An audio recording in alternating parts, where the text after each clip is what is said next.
झूठी है तो वही ब्यूरोक्रेसी है।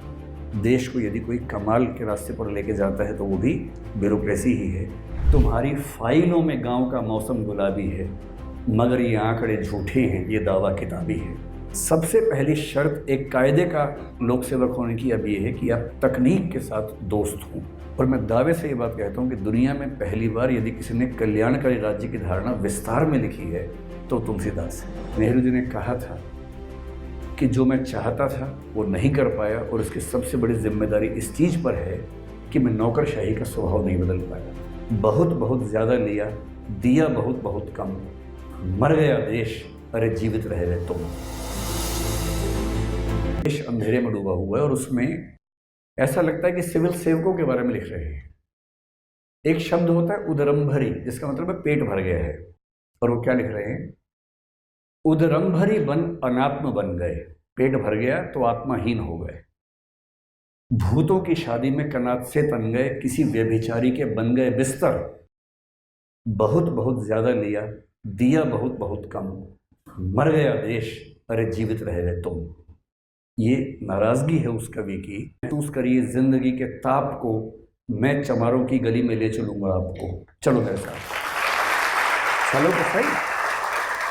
तुम लाट साहब बने बने महल में बैठे बैठे शासन चलाओगे, आम आदमी का घर भी नहीं देखोगे, मोहल्ला भी नहीं देखोगे, और कहोगे कि सारे जहां से अच्छा हिंदुस्तान हमारा। अरे भाई, कुछ काम तो करो, आम आदमी से मिल तो लो, देख तो लो।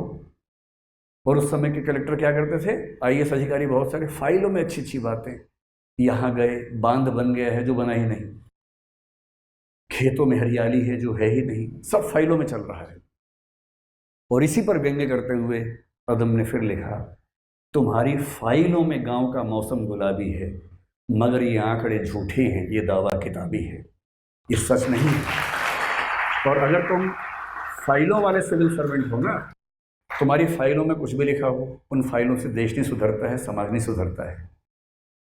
इसलिए हमें वो सिविल सेवक चाहिए जो आम आदमी के पास जा सकते हो, जिनमें कंपैशन हो, करुणा हो। सब प्रोवाइडर अपने क्लाइंट से करता है ना, वैसा बर्ताव राज्य को नागरिक के साथ करना चाहिए। और वो कब होगा?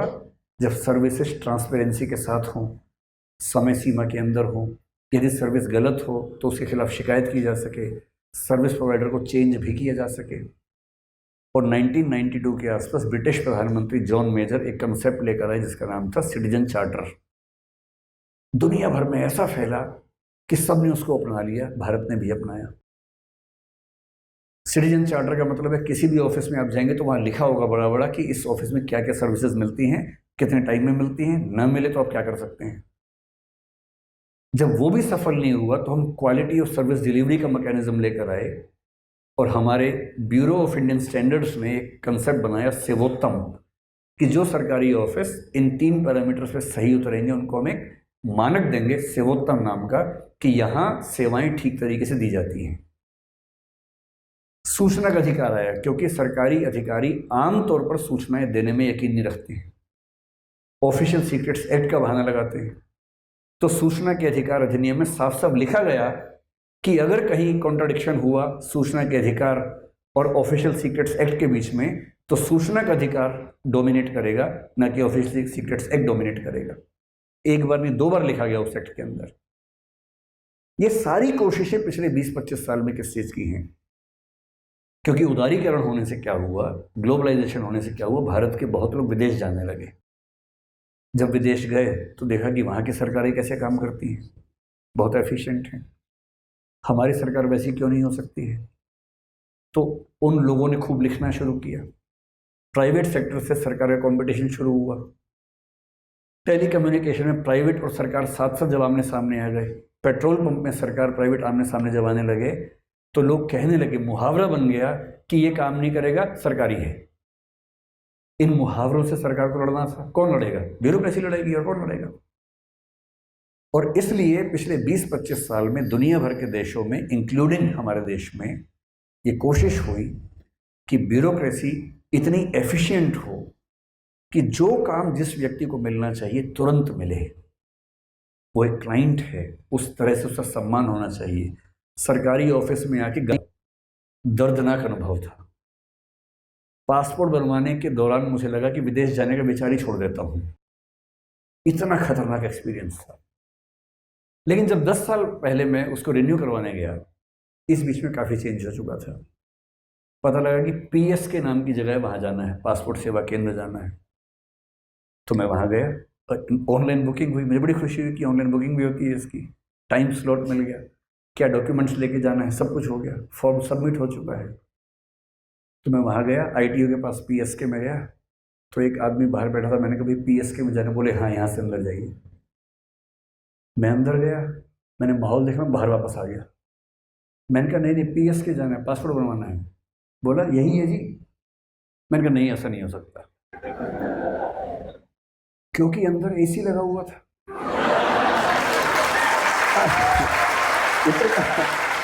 इतना इतना ही नहीं, इतना ही नहीं, वहां कुछ लोग अच्छे तरीके से बात कर रहे थे।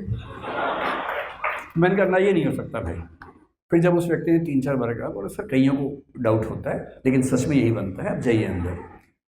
मैं गया, मैंने बड़ी हिम्मत से एक, वो जो केबिन्स होते हैं वहाँ छोटे छोटे क्यूबिकल्स बोलते हैं उनको ना, एक क्यूबिकल में एक कोई व्यक्ति बैठा था। मैंने उससे पूछा, मैंने कहा पासपोर्ट यहीं बनता है? बोले हाँ सर यहीं बनता है, बैठिए। अब तीसरा डाउट, उसने कहा बैठिए। ये मैंने कभी नहीं सोचा था कि सरकारी ऑफिस में कोई कहेगा बैठिए।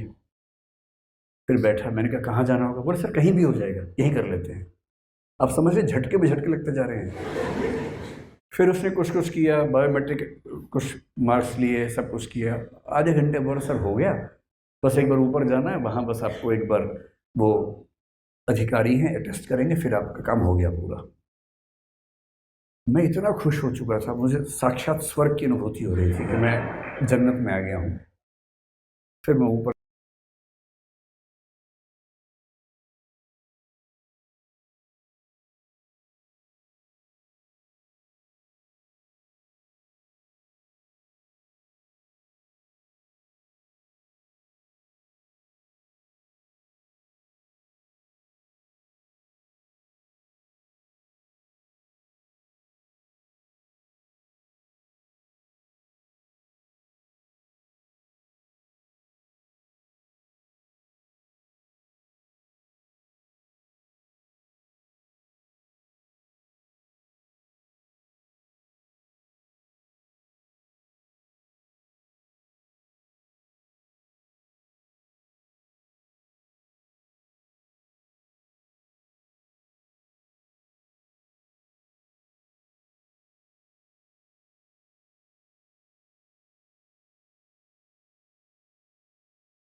लाइन थी।